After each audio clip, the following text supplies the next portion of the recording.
marketing service. And you guys are a client and we used your card. And this is the mission statement actually right here, that's also right here. And in our marketing class, we went over the 4 P's of marketing, which is price, promotion, product, and placement. And these are the 4 that we found your company was, help me out with words, because I'm not good with words. Basically our concept is based off of the strategy. We're trying to define each strategy for each company and define each element of each mix. So this is pretty much the marketing mix, which consists of price, promotion, and the place. And so what we do is we take a look at each one of those concepts, and from that we kind of develop a marketing plan that's based off of that, and it's going to be geared towards your potential target market or your potential clientele base now. Initially, we started with a SWOT analysis. It's pretty much covers your strengths, weaknesses, opportunities, and threats. Like your strength would be your excellent customer services.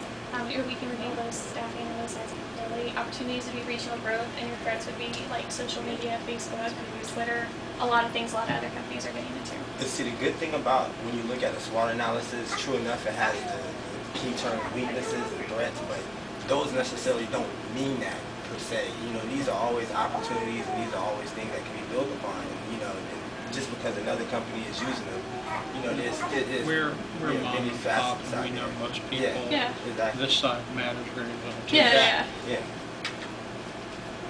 us. And then we did SWOT analysis against 2 other companies that were also smaller insurance brokers like Abney and St. Cloud.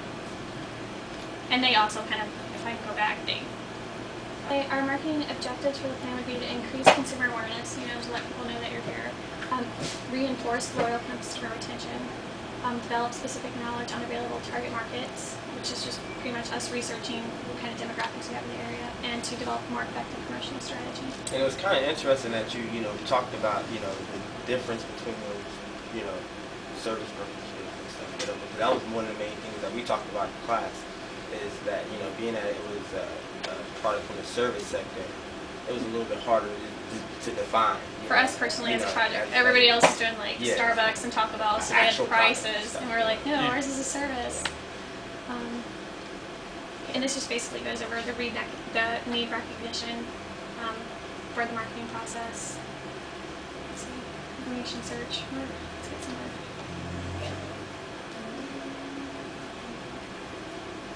Oh, this goes over our marketing research. A lot of information we used was secondary data, which is pretty much where we went online and kind of looked at different factors that went to people selecting insurance companies.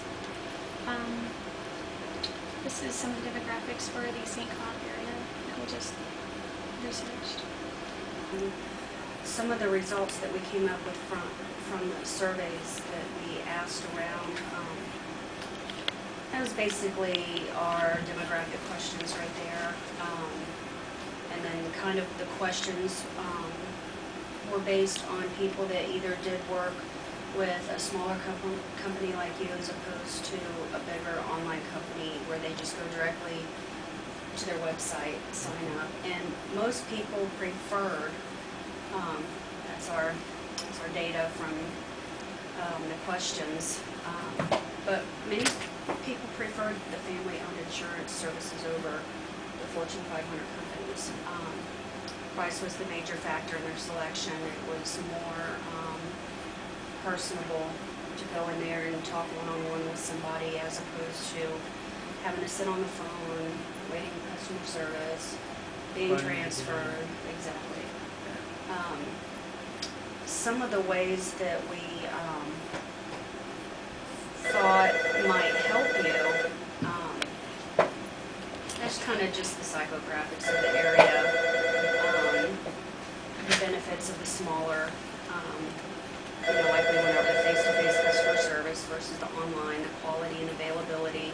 The last part of our project was trying to find some ways that might help you branch out into mainstream media a little bit.